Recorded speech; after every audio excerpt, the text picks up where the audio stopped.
পটুয়াখালীর বাউফল উপজেলা দেশের অন্যতম শিক্ষিত জনপদ। এখানে আছে ১৩টি মহাবিদ্যালয়, ৭২টি মাদ্রাসা, ৫৫টি মাধ্যমিক এবং ২৩৯টি প্রাথমিক বিদ্যালয়। আর ঠিক এসব বিদ্যালয়ের প্রবেশপথেই দোকানেই মিলছে অনিরাপদ শিশুখাদ্য।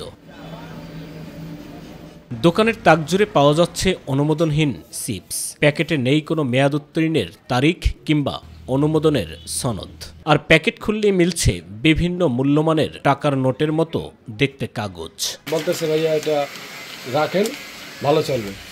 তো আমি আবার হিসাব করলাম যে তাহলে রাখি, বাচ্চাগুলো ওরা আসে অনেক সময়, মানে স্কুল কলেজের কাছেই ভালো চলে। চিপসের ভিতরে ২০০ টাকার নোট, ১০০০ টাকার নোট, ৫০০ টাকার নোট, এটা একটা অভিনব পদ্ধতি বাইর করছে কোম্পানি, কিন্তু ওই কোম্পানির কোনো নাম পাওয়া যাচ্ছে না। মানে চিপস অনেক বাচ্চা খায়ও না, দেখা যায় ফালাই দিচ্ছে, টাকা পায় মনে করে যে ২০০ টাকা ১০০ টাকার নোট, এই জন্য ওই চিপসগুলো কিনতে আসে। আকৃতি, রং আর নকশায় এগুলো আসল টাকার হুবহু অনুরূপ। কোথাও কোথাও ছোট করে লেখা খেলনা টাকা, তবে বেশিরভাগ নোটেই নেই এমন কোনো চিহ্ন। ফলে নোট পাওয়ার আশায় শিশুরা আগ্রহ ভরে কিনছে এসব চিপস।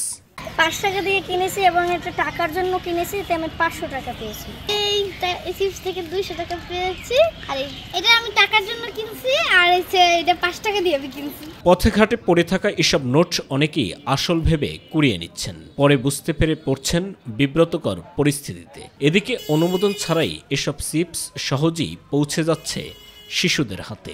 বাচ্চাদের নিষেধ করা সত্ত্বেও তারা তো বোঝে না।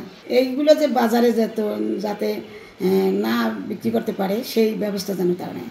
উপজেলা প্রশাসন বলছে বিষয়টি নজরে এসেছে, তবে দ্রুত কার্যকর পদক্ষেপ নেওয়া হবে। বিভিন্ন ধরনের খেলনা টাকা এটি দেওয়া হচ্ছে, এটি আসলে কতটুকু যৌক্তিক বা নৈতিকতা সম্বলিত, অথবা শিশুদের ক্ষেত্রে এই ধরনের প্রলোভন করা আসলে আদৌ যায় কিনা, এটি অবশ্যই একটি চিন্তার বিষয়।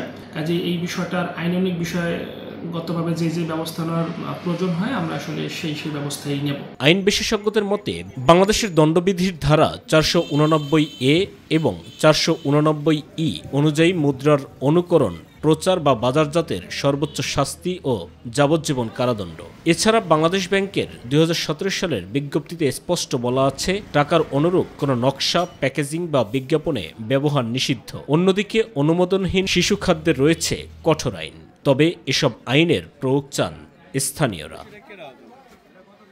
সাইদুর রহমান আবির, মাই টিভি নিউজ ডেস্ক।